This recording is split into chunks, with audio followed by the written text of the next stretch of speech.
And Richard Southern joins us now with a bit more on that. I'm endlessly fascinated by this. 50 years ago, but it's still fresh and interesting, don't you think? Yeah, and apparently there are some little-known facts uncovered about Apollo 11. Things you mightn't have realized. They didn't teach you these in school, Janella. First of all, Neil Armstrong, look at this video. He almost didn't survive the training. This is Armstrong doing a simulated moon landing a year before Apollo 11. He lost control of the vehicle. He ejected just seconds before it crashed. Oh, my goodness. He was seconds away from being killed.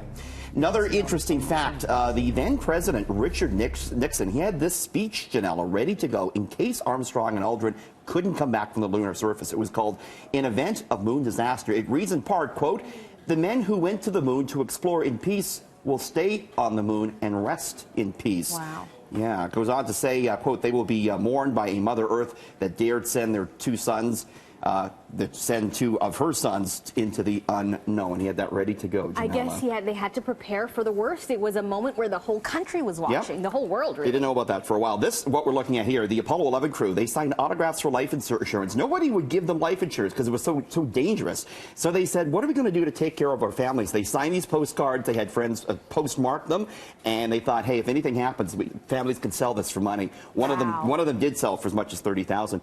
Next, Buzz Aldrin took communion on the moon. No way. Yeah, NASA kept this quiet for a while. Minutes after landing, Aldrin opened small containers of bread and wine contained in this very bag. The first liquid ever poured on the moon, the first food eaten, were communion elements. It was a little bit controversial, so they kept that quiet for a while. That's pretty cool. I know. Finally, did you know that NASA quarantined the astronauts for fear of a moon plague? Ha! The idea was to protect Earth from any possible lunar organisms. They stayed for 3 weeks in that sealed area, and the president came and visited them. Little known facts you might have known, Janella. That is amazing. Okay, speaking of bizarre stories, there's been some bizarre stories coming out of Washington in recent years, but this one might top them all. Yeah, this is wild. U.S. lawmakers have voted to demand that the Pentagon disclose whether or not it conducted experiments to weaponize disease-carrying ticks and whether or not any of those insects got loose outside a lab.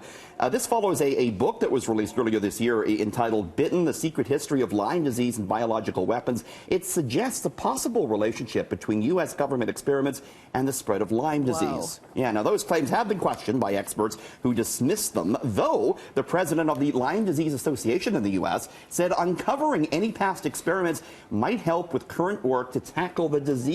So they think there might be something to it. Interesting story there. Terror by bugs. I've been attacked by mosquitoes before, so I mean, I believe this. I know, but you hear just recently now with more Lyme disease cases, and yeah, who knows? Okay, we'll see what happens. So talking about local politics now, we've had books written about our mayor, previous mayor, our former, the late Rob Ford, and now there's a new book in the works about his brother, Premier Doug Ford. Could be the first one, I think, about the Ford premiership, and it's authored by Linwood Barclay. He sold millions of thriller books. He's a former Toronto Star journalist. He's coming out with a book called Ford Abomination. It's a satirical look at Premier Ford. I had a chance to talk to Linwood earlier today.